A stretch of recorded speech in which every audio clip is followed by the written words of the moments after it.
कांग्रेस की national spokesperson Supriya Shrinivas ji ने कल एक ट्वीट किया जिसमें उन्होंने लिखा कि बाप बाप होता है और एक कंपैरेटिव एनालिसिस दिखाया नेहरू जी और मोदी जी के बीच में। तो चलिए इससे ये बात तो पता चल गई कि कांग्रेस वाले किसको अपना बाप मानते हैं। और दूसरी बात मैं आपको ये बता दूं कि जब ये चुनाव की प्रक्रिया की कंपैरिजन की बात है ना, तो एक टाइम फैक्टर भी हमें नोटिस करना चाहिए कि तब चुनाव कैसे होते थे और अब कैसे होते हैं। तब सिर्फ एक पार्टी थी और चुनाव केवल फॉर्मेलिटी थे। अपोजिशन की पार्टियां बिल्कुल नाम मात्र की थी और नेहरू जी उनको भी बड़े इजीली कुचल देते थे।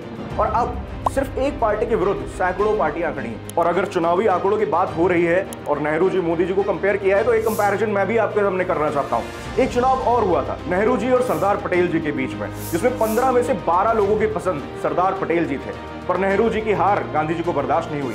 उन्होंने सरदार पटेल से खुद विनती की कि सर आप साइड हो जाइए, नेहरू जी को मौका दीजिए, और नेहरू जी बिना लड़ाई ही चुनाव जीत गए। तो ये ईवीएम हैकिंग से भी बदतर है। ऐसी राजनीति का शिकार सिर्फ सरदार पटेल जी नहीं हुए, सुभाष चंद्र बोस जी के साथ क्या हुआ ये भी हमें आपको सबको पता है। उस वक्त उनकी लोकप्रियता इतनी बढ़ गई थी कि नेहरू जी बिल्कुल साइडलाइन हो गए थे। और फिर नेताजी के साथ क्या हुआ ये हम सबको पता है। उन्हें आजादी के बाद भी नहीं छोड़ा गया। नेहरू जी ने रशिया में उनका पीछा करवाया, यहाँ तक कि अपने गुप्तचर उन्होंने भारत में भी उनके पीछे छोड़ दिए। तो ये हमें बताता है कि असल डिक्टेटर कौन था। और अगर इस ग्रोथ चार्ट को हम देख रहे हैं तो मोदी जी को 2014 से 2024 में वोटों में बढ़त ही मिली है।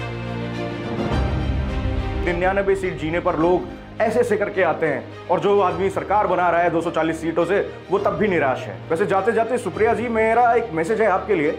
मोदी जी, नेहरू जी, सरदार पटेल जी, इन सब के बारे में तो कंपैरिजन हमने कर लिया, पर मुझे पता है 2019 में आप भी चुनाव लड़े थे। इसके बारे में कभी क्यों नहीं कहते? शायद इसलिए क्योंकि वोट शेयर सिर्फ 5% का था।